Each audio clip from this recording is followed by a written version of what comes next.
Hello दोस्तों, आप सभी कैसे हैं? तो मैं आशा करता हूं कि आप सभी ठीक होंगे, स्वस्थ होंगे और मस्त होंगे। तो आज से हम सभी एक नया चैप्टर स्टार्ट करेंगे और जिसका नाम है ट्रिग्नोमेट्री। ट्रिग्नोमेट्री जिसको हिंदी में क्या कहते हैं, त्रिकोणमिति कहते हैं। और यह एक ऐसा चैप्टर है जो अधिकतर स्टूडेंट को समझ में नहीं आता है। इसके अधिकतर प्रश्न नहीं लगा पाते हैं। तो अब आपके साथ ऐसा नहीं होगा, आप इसके एक एक प्रश्न लगा पाएंगे। क्योंकि हम इस चैप्टर को अच्छे से और बेसिक से टू बेसिक क्लियर करते हुए चलेंगे। सभी आपको सभी वीडियो में देखा होगा तो वो कहते हैं कि मैं आपको बेसिक पढ़ाऊंगा, लेकिन मैं आपको बेसिक टू बेसिक पढ़ाते हुए चलूंगा। यदि मैं आपसे कहूं कि आप संपूर्ण चीज को ज्ञाता बन सकते हैं, संपूर्ण चीज को समझ सकते हैं, आपसे मैं पूछूं कि आप संपूर्ण चीज के समझ सकते हैं, संपूर्ण चीज के, संपूर्ण वस्तुओं का या हर एक चीज के ज्ञाता बन सकते हैं, तो आप कहेंगे नहीं, हमें हर एक वस्तुओं को नहीं समझ सकते हैं। लेकिन मैं कहूंगा कि समझ सकते हैं, लगभग उसको समझने का प्रयास कर सकते हैं यदि आपको सूक्ष्म चीजों का ज्ञान हो। किसी महापुरुष ने कहा है कि यदि आपको सूक्ष्म चीजों का ज्ञान होता है तो आप हर कार्य कर सकते हैं, हर चीजों को कमांड कर सकते हैं। और इसी तरह यदि आपको सूक्ष्म चीजों का ज्ञान होता है तो आप इस चैप्टर को अच्छे से क्लियर कर सकते हैं। और यह एक ऐसा चैप्टर है जो आपको अधिकतर मिलेगा, अधिकतर चैप्टरों में इसका यूज मिलेगा, इसका उपयोग किया हुआ मिलेगा। यह चैप्टर आपको फर्स्ट ईयर में भी मिलेगा, त्रिकोणमिति चैप्टर। यदि आपका यहाँ से अच्छे से क्लियर नहीं होगा तो वहां पे आप अच्छा क्लियर नहीं कर पाएंगे। इसलिए आपका यहाँ से अच्छा क्लियर होना आवश्यक है, तो जहाँ वहां पर आपको कोई भी परेशानियां ना हो। और यह चैप्टर आपको इंटर के जो हाई हाई हाई में चैप्टर आता है, जो सबसे मेन चैप्टर है इंटर का, अवकलन व समाकलन, डिफरेंशिएशन व इंटीग्रल चैप्टर है, उसमें भी आपको यह चैप्टर बहुत ज्यादा प्रयोग किया हुआ मिलेगा। तो जो इंटर क्या है, जो इंटर का मेन चैप्टर है, जो जिसका यूज अधिक किया गया है, इंटीग्रल व डिफरेंशिएशन, तो वहां पर आपको यह चैप्टर अधिक मिलेगा। इसलिए आपका यहाँ पे अच्छे से पढ़ा हुआ या नहीं होगा तो वहां पर भी आप इसको अच्छे से नहीं मतलब उस प्रश्न को या उस चैप्टर को अच्छे से क्लियर नहीं कर पाएंगे। तो आपका यह चैप्टर अच्छे से क्लियर होना चाहिए। तो आज हम इसके इंट्रोडक्शन पे बात करेंगे और इसके एक एक शब्दों को समझते हुए चलेंगे। तो इसी के साथ वीडियो को स्टार्ट करते हैं और आगे बढ़ते हैं। तो सबसे पहले जानते हैं कि इस चैप्टर का प्रयोग क्या है और इस चैप्टर का अर्थ क्या होता है। तो सबसे पहले यहाँ पे हमारा ट्रिग्नोमेट्री क्या है, ट्रिग्नोमेट्री चैप्टर का नाम है ट्रिग्नोमेट्री, जिसे हिंदी में क्या कहते हैं, त्रिकोणमिति कहते हैं। यहाँ पे ट्रिग्नो का अर्थ होता है कि तीन, ट्रिग्नो का अर्थ है तीन। और गुणों, गुणों का मतलब होता है भुजाएं। गुणों का अर्थ क्या होता है, भुजाओं, भुजाओं या भुजा कहते हैं। और मैट्रिक का अर्थ होता है मापन। क्या होता है, मापन। तो क्या होता है, मापन। तो क्या हो गया, ट्रिग्नोमेट्री का अर्थ होता है तीन भुजाओं का मापन। और ट्रिग्नोमेट्री क्या है, एक ग्रीक भाषा का शब्द है। किस भाषा का शब्द है, ग्रीक भाषा का शब्द है। एक ग्रीक भाषा होती है जिसका ट्रिग्नोमेट्री क्या है, उसका एक शब्द है ट्रिग्नोमेट्री। और ट्रिग्नोमेट्री का अर्थ होता है तीन भुजाओं का मापन। ट्रिग्नोमेट्री चैप्टर में हम तीन भुजाओं का मापन करते हैं। जैसे कि हमें यहाँ एक कोई भी, मान लो आपके घर के बाहर एक पेड़ लगा हुआ है, पेड़ लगा हुआ है, और यदि मैं आपसे कहूँ कि इसकी लंबाई मापिए, तो आप कैसे मापेंगे, आपको कुछ भुजाएं दी होंगी और आपको 30 अन्य भुजा को मापना होगा। तो तीन भुजाओं का इसमें प्रयोग करते हैं। तो यदि मान लो आपके घर के बाहर एक पेड़ लगा हुआ है और आप यहाँ पे खड़े हैं, यदि मान लो यहाँ पे किसी भी पेड़ से किसी भी दूरी पर खड़े हैं या किसी भी दूरी के बिंदु पर खड़े हैं, तो आपसे कहा गया कि पेड़ की लंबाई मापो, तो आप क्या करेंगे, पेड़ पे चढ़ना स्टार्ट करेंगे और फिर फीता लेके मापना स्टार्ट करेंगे। तो आपको ये सब नहीं किया जाता है। इस चैप्टर को, यदि आपके इस चैप्टर के को अच्छे से पढ़ा हुआ होगा तो आप इस पेड़ की लंबाई आसानी से नाप सकते हैं। पहली बात तो आपको पेड़ के जो बेस है, बेस, इसकी दूरी पता होना चाहिए। क्या होना चाहिए, दूरी पता होना चाहिए। और ये क्या होता है, ये इसका क्या होता है, कर्ण होता है, कर्ण, अभी इसको समझेंगे। इसकी दूरी पता होनी चाहिए, आपको ये वाली भुजा पता होनी चाहिए, या फिर ये वाला क्या एंगल पता होना चाहिए, जिसे थीटा से प्रदर्शित करते हैं। वह अन्य भी कुछ चिन्ह होते हैं, उनसे प्रदर्शित करते हैं, वो बाद में समझेंगे। तो आपको ये दूरी पता होनी चाहिए। मान लो ये दूरी क्या है, एक्स है, और ये क्या आपका कोण थीटा है, तो आप इसकी लंबाई ज्ञात कर सकते हैं। हम क्या कर रहे हैं, इसमें तीन भुजाओं का मापन कर रहे हैं। एक ये वाली भुजा है, एक ये वाली भुजा है और एक ये वाली भुजा है। तो इसमें क्या किया जाता है, इस चैप्टर में तीन भुजाओं का मापन किया जाता है। और आपको कुछ भुजाएं दी होती हैं और आपको अन्य भुजा को जो नहीं दी होती उसे मापना होता है। और अब हम जानते हैं कि इस चैप्टर को पढ़ने के लिए कौन कौन सी चीजें पता होनी चाहिए, क्या क्या ज्ञान पता होना चाहिए। तो सबसे पहले इसमें आपको समकोण त्रिभुज के विषय में पूरी जानकारी होनी चाहिए, क्योंकि आपको इस चैप्टर में समकोण त्रिभुज अधिकतर मिलेगा। तो सबसे पहले समकोण त्रिभुज क्या होता है इसको समझ लेते हैं। वह त्रिभुज जिसमें एक कोण क्या होना चाहिए, 90 अंश का होना चाहिए। जैसे कि हमारे पास यह एक त्रिभुज है, कौन सा, यह त्रिभुज है।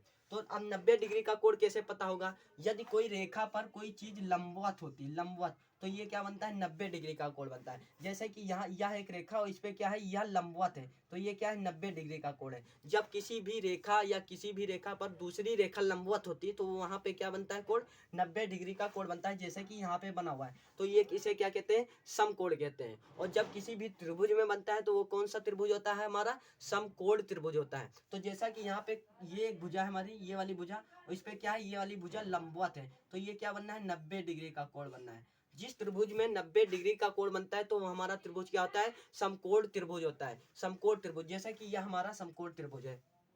अब इस आपको, क्योंकि आपको इस चैप्टर में समकोण त्रिभुज को अच्छे से पढ़ा होना चाहिए, क्योंकि आपको इसका प्रयोग इस चैप्टर में मिलेगा। इसलिए सबसे से पहले समझ लेते हैं कि समकोण त्रिभुज में और भी क्या क्या चीज़ें हमें याद होनी चाहिए, क्या क्या चीज़ें पता होनी चाहिए, जिससे हम यह चैप्टर अच्छे से समझ सकें। तो आपको समकोण त्रिभुज का प्रयोग किया जाएगा, और जिसमें 90 डिग्री का कोण होना चाहिए, वह हमारा क्या होता है, समकोण त्रिभुज होता है।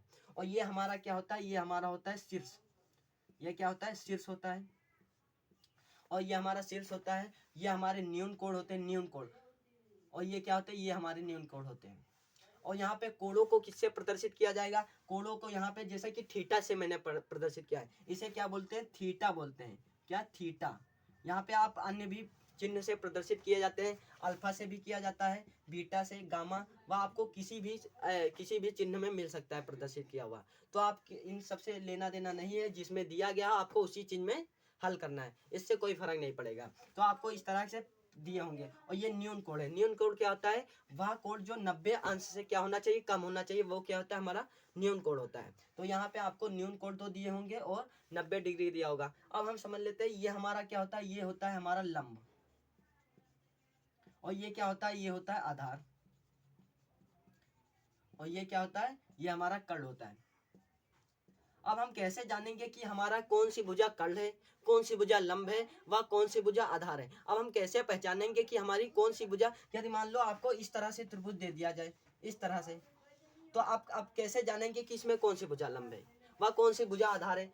और सब तो हम इसको समझने के लिए पहले जब त्रिभुज में जो भुजा, समकोण त्रिभुज में आपको जो भुजा सबसे बड़ी होगी, जिसकी लंबाई सबसे बड़ी होगी, वो क्या होती है, कर्ण होती है। तो आप इसमें देखेंगे कि इस वाली समकोण त्रिभुज है।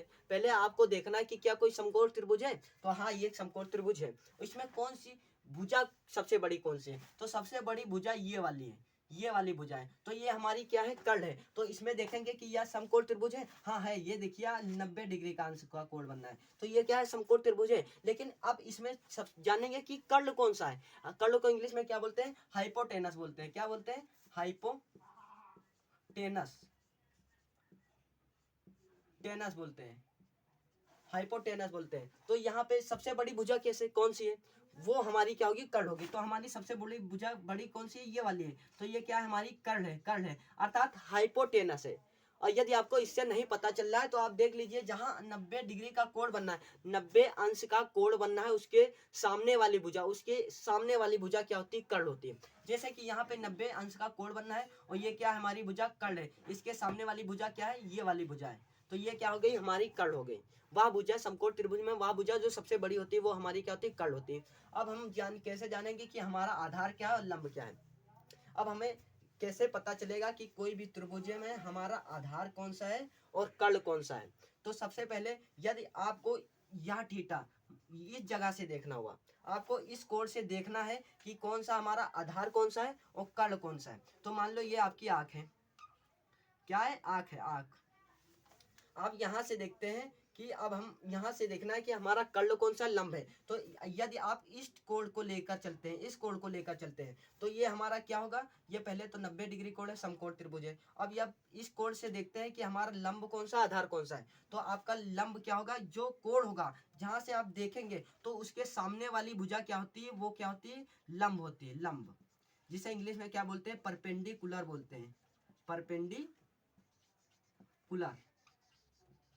ये क्या है, ये हमारी लंब है। जहां से आप देखेंगे जिस कोण को लेकर चलेंगे, जिस न्यून कोण को लेकर चलेंगे, तो उसके उस कोण के सामने वाली भुजा जो होती है वो हमारी होती है परपेंडिकुलर, और उसके साथ में जो भुजा होती है, जो साथ में भुजा होती है वो क्या होती है, आधार होती है। आधार जिसे इंग्लिश में क्या बोलते हैं, बेस बोलते हैं। और ये हमारी क्या होती है, ये कर्ण, ये तो हमने तो समझ लिया। लेकिन जो इसके साथ जुड़ी होती भुजा, जुड़ी होती कर्ण को छोड़कर जो इसके साथ भुजा, जिस कोण को लेकर चलते हैं उसके साथ जो भुजा जुड़ी होती है, कर्ण को छोड़कर जो भुजा जुड़ी होती है वो क्या होती है, हमारी आधार होती है। जैसे कि हम तीसरा त्रिभुज लेते हैं, कोई भी त्रिभुज, ये मान लो हमारा एक और त्रिभुज दिया गया है। अब हमको देखना है इस कोण से, अब इस कोण से देखना है कि अब हमारा लंब कौन सा है और आधार कौन सा है। तो मैंने क्या बताया, जिस जगह से आप देखते हैं तो वहां पे आंख रख लीजिए, आपकी आंख, जहां पर आपकी आंख है, आपकी मान लो यहाँ पर आंख है या यहाँ पर आपका कोण है, तो कोण के सामने वाली भुजा क्या होती है, वो लंब होती है।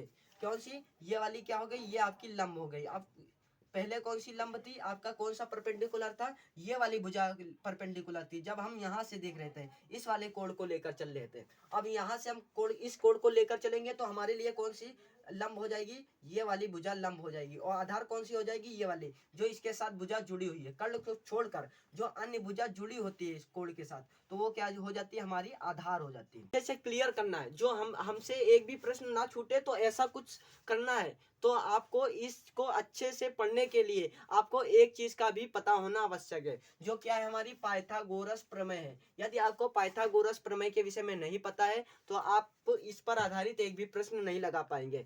तो पाइथागोरस प्रमेय क्या होती है, हम इसको समझते हैं। तो मान लो कि हमारा समकोण त्रिभुज है एक, यह मान लो हमारा एक समकोण त्रिभुज है। अब इसमें ये क्या होता है, ये हमारा 90 डिग्री का अंश का कोण होता है, जो हमने अभी समझा था। और ये क्या होता है, ये हमारा न्यून कोण होता है। तो हम इस कोण को लेकर चलेंगे, इस उसको नहीं लेकर चलेंगे, इस वाले कोण के हिसाब से लंब आधार लेकर चलेंगे। और ये हमारा क्या होता है, ये हमारा क्या हो गया, कर्ण हो गया, कर्ण, क्योंकि ये सबसे बड़ी भुजा है तो ये हमारी क्या है, कर्ण है। और ये क्या हो गया, कोण के सामने वाली भुजा क्या होती है, हमने जो समझा था, ये क्या है, हमारी लंब है। और ये क्या है, हमारा आधार है।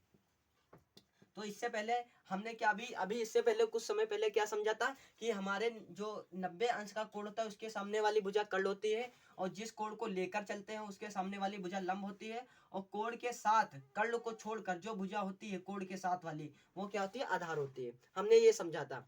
तो अब हम समझते हैं कि हमारी पाइथागोरस प्रमेय क्या होती है।